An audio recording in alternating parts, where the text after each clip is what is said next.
entered a scheduling order and notice of hearings. Ma'am, that was sent to you by way of mail. Did you receive that? I did yesterday. Okay, all right. I know that you had brought up concerns regarding mailing, and I just wanted to go through the historics with regard to the mailing. As you may recall, back on June 28th, we had a hearing where I granted Ms. Cushman's motion to withdraw and addressed your forfeiture, alternatively a waiver to counsel. You were hand-delivered a copy of that order. On May 25, we had a hearing and an order was entered and a notice of hearing was set. That order was hand-delivered to you. Thereafter, there was an order setting hearing that was entered on July 29.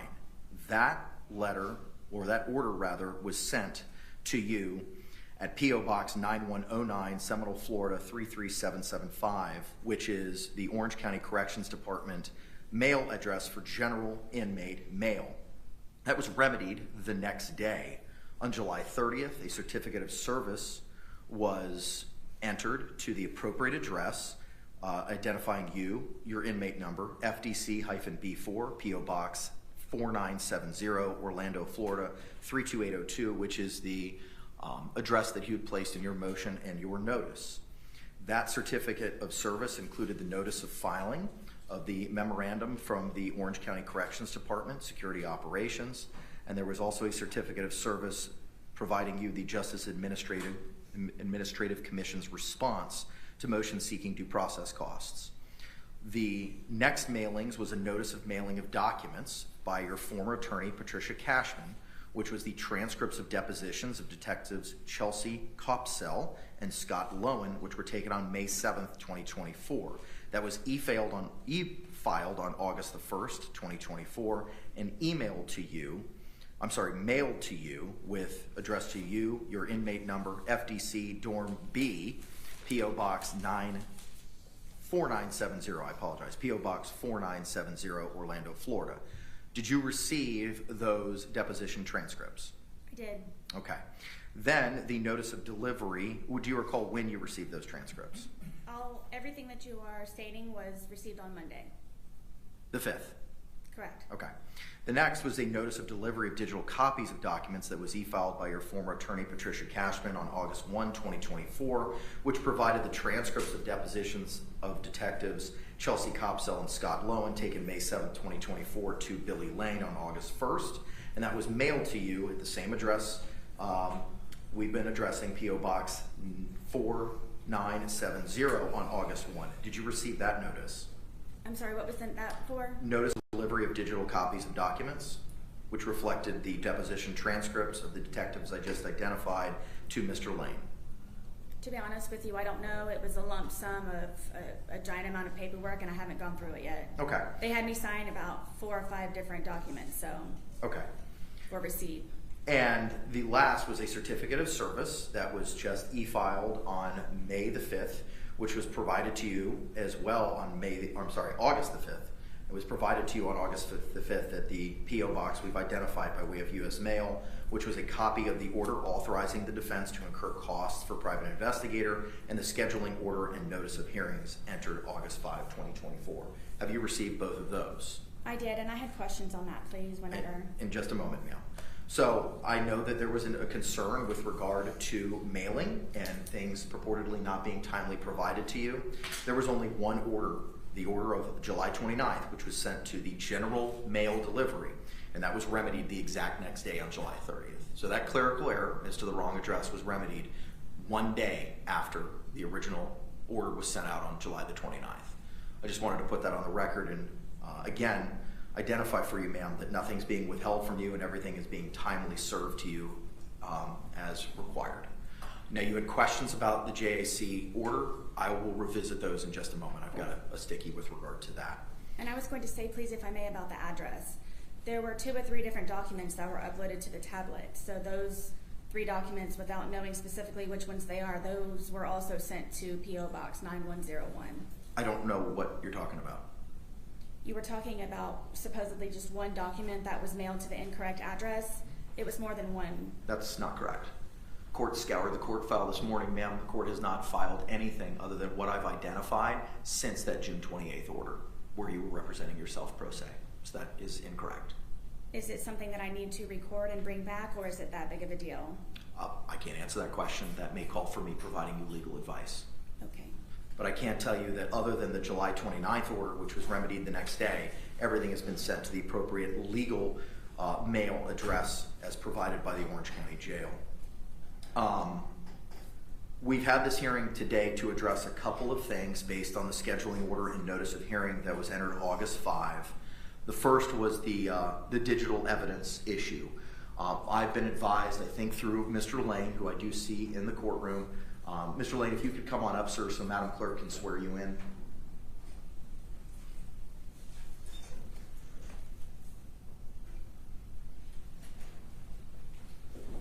Please swear or affirm that the testimony you should give shall be the truth, the whole truth, and nothing but the truth, so help you God. I do.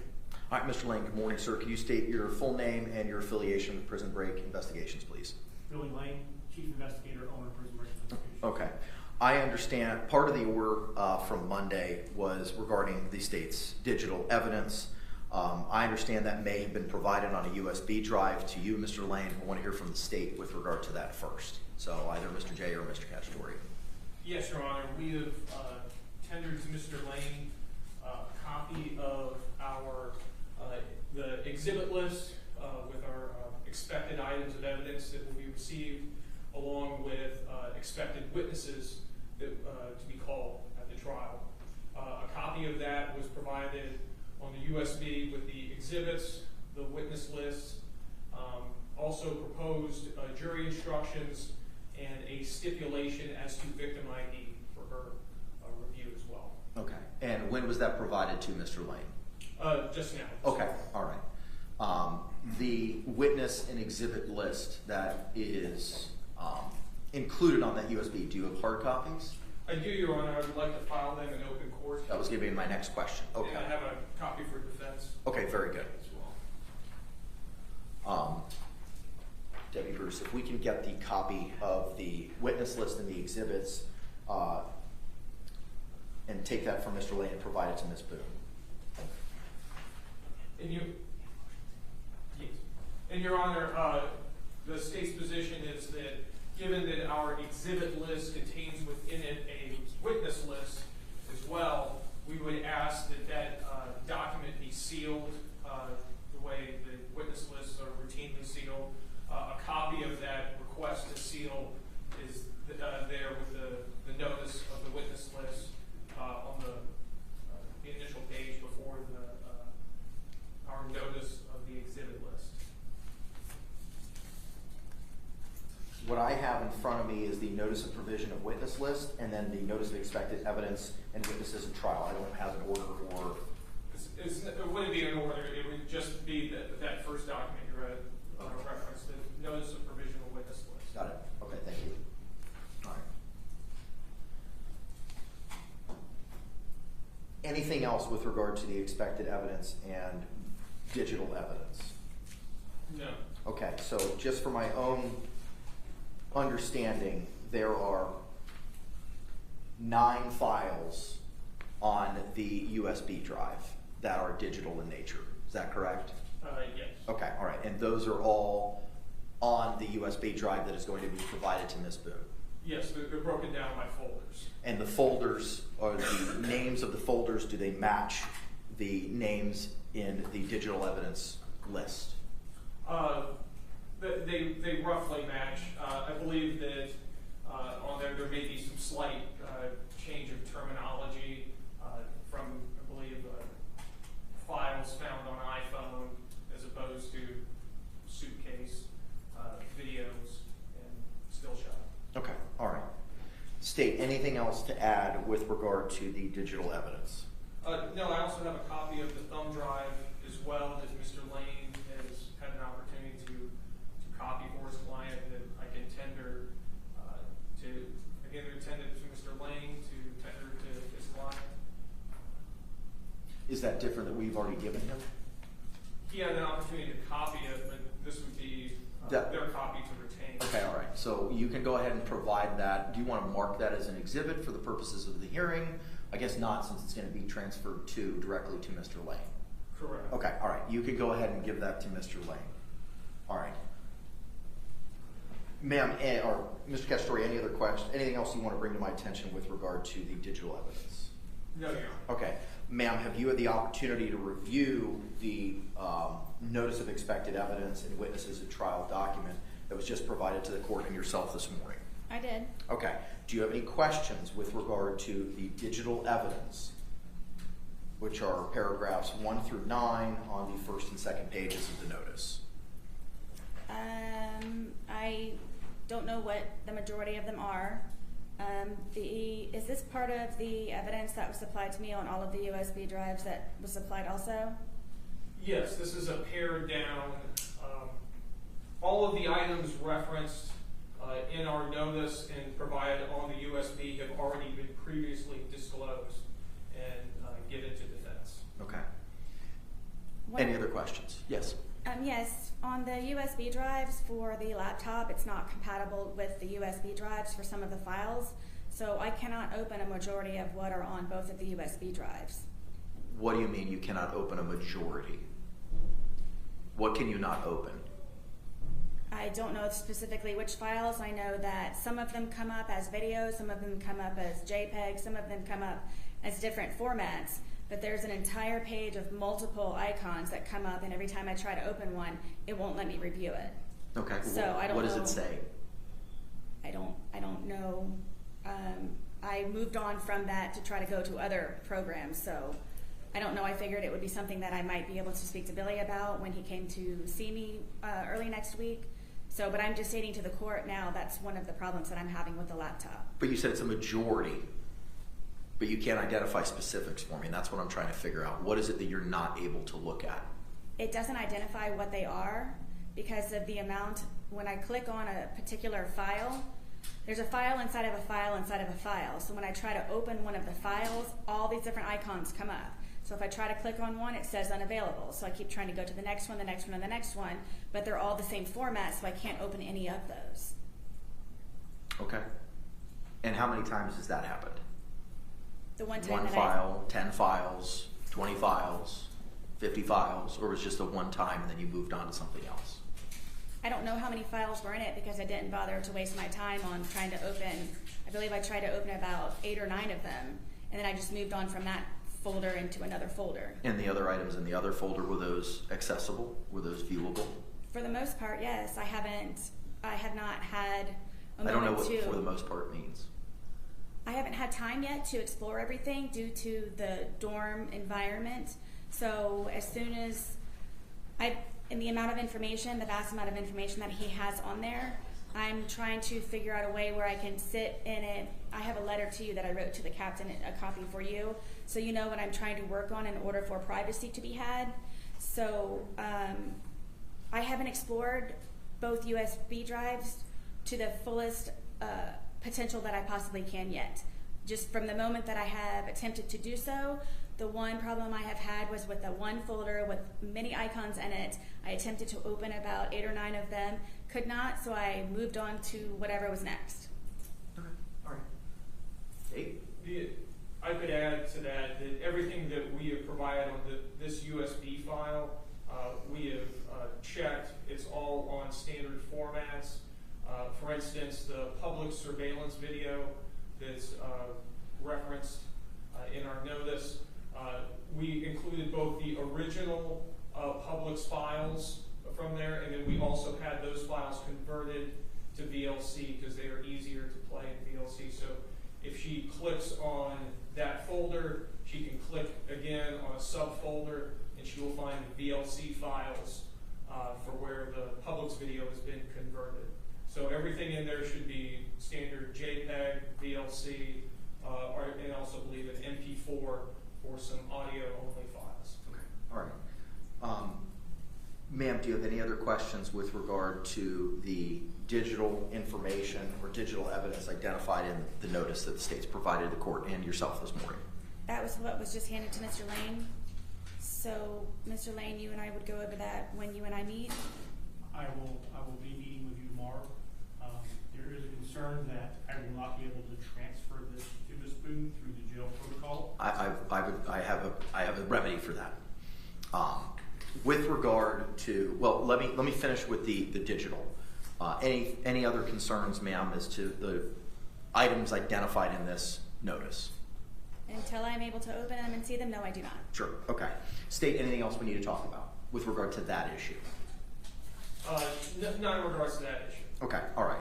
So, Mr. Lane, I'm going to ask that you take possession of that jump drive that was tendered to you in court this morning, and you advise the court that you're going to be meeting with Ms. Boone tomorrow. Is that correct? About approximately what time are you going to be meeting with her, if you know? 9 a.m. Okay, all right. I have had the opportunity to have further conversations with Major Muhammad at the jail, including conversations regarding the physical documents. Ma'am, are you still requesting hard copies of the documents? I am. Okay. The jail has advised me that they've had conversations with you related to any other property or legal documents that you may need. Have you ever advised the jail that you have everything that you need and don't need anything else? No, one of the sergeants came and spoke to me yesterday, miscommunication of some sort, where I explained to her what I'm trying to do with purging my property and the property department so I can anticipate those discovery hard copies. Was that Tracy Hall? No, that was Hall. Her last name is Hall. So it was Hall, H-A-L-L, correct? Yes. Okay. But someone sent her to me to see me, so I just don't know who that was. Who was it you communicated with yesterday regarding your personal effects that may have been in a property locker? Miss Hall. Okay, all right, thank you. Do you know Miss Hall's first name? I don't. I don't know any of the officers. Okay, all right. So in conversations with Major Muhammad, they are going to be able to accommodate you having your paper copies. So Mr. Lane, I know that you took custody of those and have had them. So tomorrow, when you meet Ms. Boone at approximately 9 a.m., you will meet Mr. Muhammad as well. Well, let me ask this. Are you able to go to the jail today? I can, yes. Okay, so I know for a fact that Major Muhammad is available today, and he may be expecting you to arrive today. If you are able to provide to him the banker's boxes that were identified as A and B and that jump drive, and then provide the court with a notice as to when and what time and that to whom you gave it should be Major Muhammad, those items, so we can file it in the court file. And those will then be, the digital evidence will then be provided with the laptop in accordance with the protocol that we've gone over previously, and Major Muhammad will make sure that Ms. Boone has access to the hard copies. So after conferring, well, let me ask this. State, do you have any other position with regard to the motion that was set to be heard today, the defendant's motion regarding seeking for hard copies? No, Your Honor. Okay, so for the record then, that motion will be granted. The motion for defendant to lawfully receive, review, utilize the original hard copy discovery, 2 boxes A and B, submitted to the court by former attorneys on June 28, 2024 for preparation of trial in her criminal case. As ordered, Mr. Lane will deliver those to the jail today and seek to have them delivered to Major Malik Muhammad, along with the digital the USB drive with the digital evidence. Mr. Lane, the deposition transcripts of Detectives Chelsea Copsall and Scott Lowen were purportedly sent to you on August 1st. Did you receive those from Ms. Cashman? Yes. Okay, were they a part of the 2 USB drives that we addressed on August 5? You had the smaller one, which was everything you digitized from the 2 boxes, and then you had the larger one of other materials that you had been given previously. No, but I do have a drive that I can put them on and make sure they get to the jail today. Okay, if you could make sure, sir, that when you drop off the other 2 things, digital copies, I know Ms. Boone has identified that she has the physical copies, but I'd like to give her digital copies just in case. State, do you have any questions with regard to the court's directive to Mr. Lane regarding the hard copies, depositions of the detectives, or the digital evidence the state may seek to admit in trial? No, Your Honor. All right. Ma'am, do you have any questions for Mr. Lane regarding those 3 items? No. Okay. Can Mr. Lane be released? Yes. Okay. If you want to, can he be released, ma'am? I guess I'll see you at 9. Okay. Sir, if you could endeavor to do that today, I would greatly appreciate it. Absolutely. All right. Thank you very much, sir.